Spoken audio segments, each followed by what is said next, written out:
نحمده ونصلي على رسوله الكريم.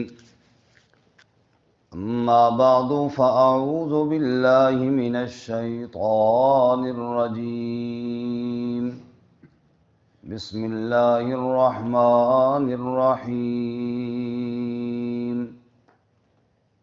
فآت ذا القربى حقه والمسكين وابن السبيل ذلك خير للذين يريدون وجه الله وأولئك هم المفلحون.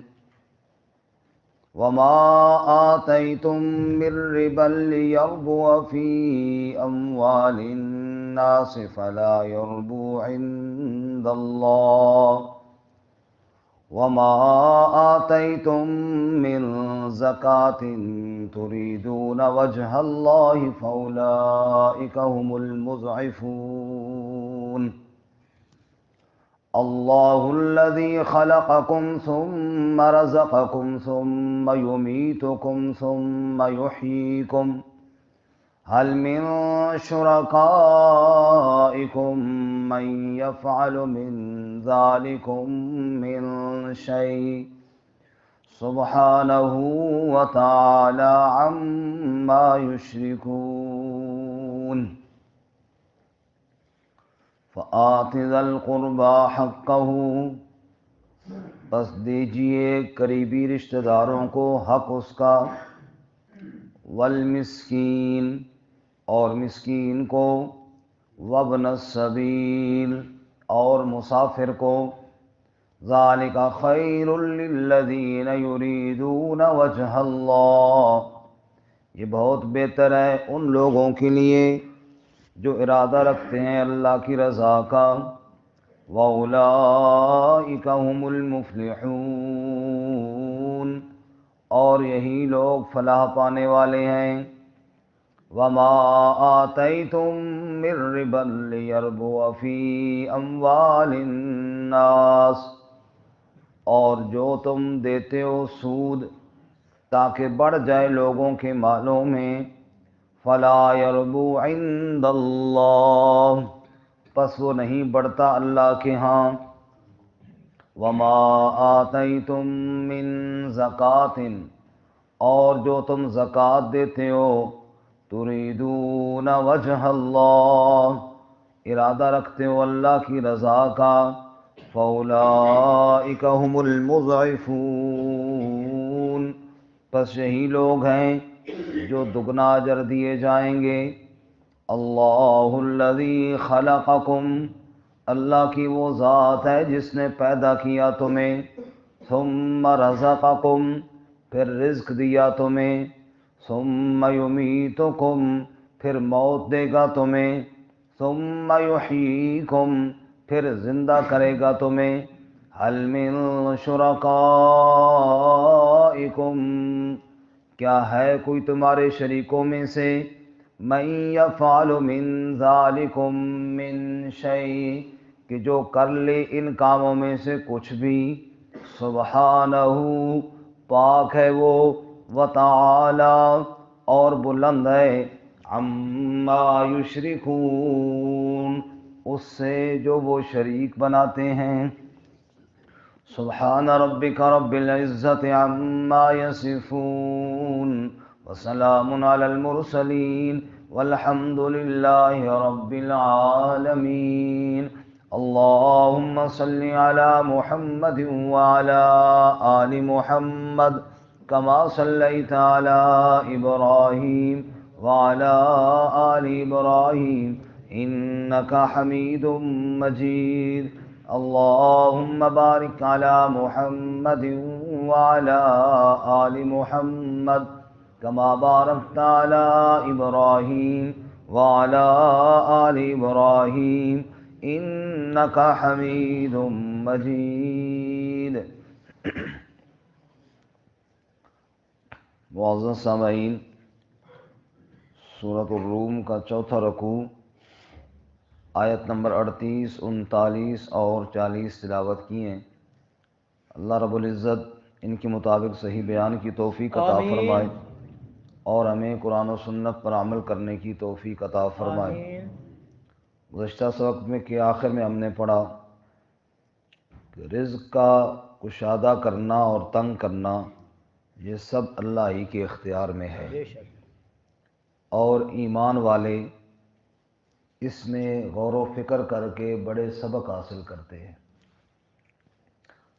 آج کے سبق میں فرمایا جب رزق دینے والی ذات اللہ ہی کی ہے، پھر تیرے مال میں جو اللہ نے حقوق رکھے ہیں وہ کیوں نہیں دیتا؟ تجھے یہ ڈر ہے نا کہ میں خود کہاں سے کھاؤں گا؟ معلوم ہوا تیرا یہ عقیدہ اور ایمان کمزور ہے کہ رزق دینے والی ذات اللہ ہے، اس لیے دوسرے کا حق کھاتا ہے، غریبوں کا، مسکینوں کا، مسافروں کا، رشتہ داروں کا، یتیموں کا۔ یہ حق اس لیے کھاتا ہے کہ تیرا اس بات پر یقین نہیں کہ رزق دینے والی ذات اللہ کی ہے۔ اگر یہ یقین ہوتا تو کبھی دوسرے کا حق نہ کھاتا۔ اور یقین تو اتنا کمزور ہوا کہ تو زکوٰۃ کی بجائے سود کے چکر میں پڑ گیا۔ اللہ تعالیٰ کے نام پر زکوٰۃ بھی دینے کے لیے تیار نہیں، اور زکوٰۃ کیا قرض دینے کے لیے بھی بغیر سود کے تیار نہیں۔ فرمایا اللہ کی ذات پر یقین رکھو جو خالق بھی ہے، جو رازق بھی ہے، اور اس کے علاوہ نہ کوئی خالق ہے نہ کوئی رازق ہے۔ چنانچہ ارشاد فرماتے ہیں فَآتِ ذَا الْقُرْبَى حَقَّهُ وَالْمِسْكِينَ وَابْنَ السَّبِيلِ، بس رشتہ دار کو اس کا حق دیجئے، اور مسکین کو اور مسافر کو۔ یہاں پر اللہ تعالیٰ نے یہ نہیں فرمایا کہ رشتہ دار، مسکین اور مسافر کے ساتھ تعاون کیجئے، یہ نہیں فرمایا، بلکہ اللہ نے فرمایا ان کا حق دیجئے۔ یعنی ایک تو یہ ہے کہ میں کسی کے ساتھ تعاون کروں تو میرا احسان ہے، جی میں نے اس کے ساتھ تعاون کیا۔ اللہ نے فرمایا کسی کو کچھ چیز دے کر یہ مت سمجھ کہ میں نے اس پر احسان کیا، بلکہ تیرے مال کے اندر میں اللہ نے اس کا حق رکھا ہوا تھا۔ جیسے ایک آدمی کسی سے قرض لیتا ہے اور پھر جب اس کو قرض واپس کرے تو کہے جی میں نے تیرے اوپر بڑا احسان کیا کہ تیرے پیسے تجھے واپس کر دیے، تو وہ کہے گا تو نے کون سا احسان، یہ تو میرا حق تھا۔ ایسے ہی اللہ تعالیٰ فرماتے ہیں اگر صدقہ دو، خیرات دو، تو یہ ذہن میں مت سوچو کہ میں نے اس پر احسان کیا ہے، بلکہ یہ سمجھو کہ یہ اس کا حق تھا جو میں نے دیا، شکر ہے میں نے ادا کر دیا، یہ تو میری ذمہ داری تھی۔ دوسری جگہ اللہ فرماتے ہیں وَفِي أَمْوَالِكُمْ حَقٌّ مَّعْلُومٌ لِّلسَّائِلِ وَالْمَحْرُومِ، تیرے مال میں محتاجوں کا میں اللہ نے حق رکھا ہے۔ فَآتِ ذَا الْقُرْبَى حَقَّهُ، پہلے نمبر پہ اللہ نے رشتہ داروں کا ذکر کیا، اس لیے کہ زکوٰۃ کے علاوہ بھی رشتہ داروں کا حق ہے۔ مثال کے طور پہ ایک آدمی کی زکوٰۃ فرض تھی، اس نے دے دی، اب اس کے والد صاحب بیمار ہیں، اس کی بہن بیمار ہے، اس کا بھائی بیمار ہے، ضرورت مند ہے، اولاد میں ہے، یا کوئی قریبی رشتہ دار ہے، تو وہ کچھ نہیں تعاون کرے گا کہ میں تو زکوٰۃ دے چکا ہوں، نہیں، فرمایا اگر تو دے بھی چکا ہے پھر بھی ان کے ساتھ تعاون کرنا تیری ذمہ داری ہے، ان کے ساتھ اللہ نے تجھے وسعت دی ہے، تعاون کر، یہ حق ہے ان کا۔ فآت ذی القربى حقہ، قریبیوں کو ان کا حق دے۔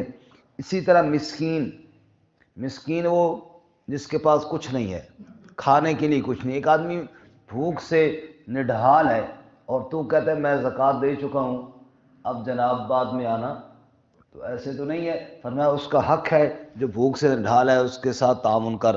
وابن السبیل، مسافر آدمی ہے اور تو یہ تو نہیں کہے گا کہ جناب اب میں تو کچھ نہیں کرتا کیونکہ میں دے چکا ہوں زکوٰۃ۔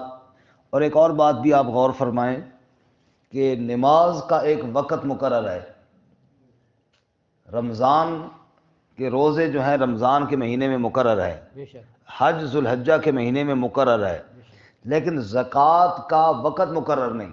سال کے بعد تو ہے، لیکن اگر کوئی پہلے دینا چاہے تو دے سکتا ہے، سال پورا جس دن ہوا اس دن بھی دے سکتا ہے اور اس کے بعد بھی دے سکتا ہے۔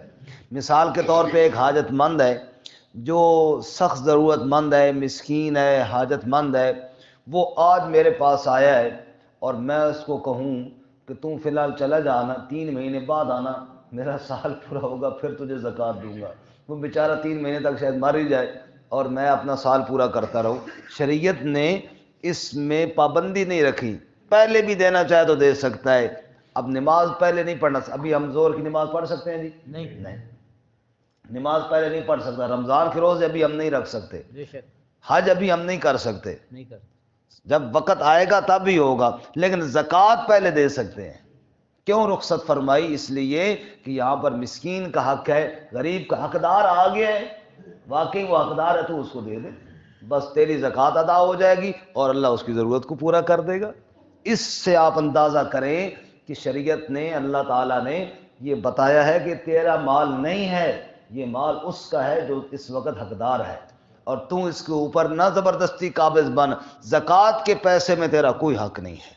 جو زکوٰۃ فرض ہو گئی ہے، اگر آپ نے وہ زکوٰۃ نہیں دی، اگر آپ نے وہ زکوٰۃ روک لی ہے تو آپ نے غریب اور مسکین اور یتیم کا حق کھایا ہے، وہ جائز نہیں ہے۔ اسی لیے قرآن میں اللہ فرماتے سورۃ التوبہ میں، جو لوگ بخل کرتے ہیں اور اللہ کی راہ میں فرضی زکوٰۃ بھی ادا نہیں کرتے، وہ یہ خوش نہ ہو کہ یہ بہت اچھا ہو رہا ہے، فرمایا یہ یوم یحمى علیہا فی نار جہنم، اس مال کو جہنم میں تپایا جائے گا، فتقویٰ بہا جباہہم وجنوبہم وظہورہم، ان کی پیشانیوں، ان کے پہلوؤں اور ان کی پیٹھوں کو داغا جائے گا اور کہا جائے گا ھذا ما کنزتم لانفسکم، یہ وہ مال ہے جو تو اپنے فائدے کے لیے اکٹھا کرتا رہا ہے، فذوقوا ما کنتم تکنزون، اب چکھ مزہ جو دنیا کے اندر اکٹھا کرتا رہا۔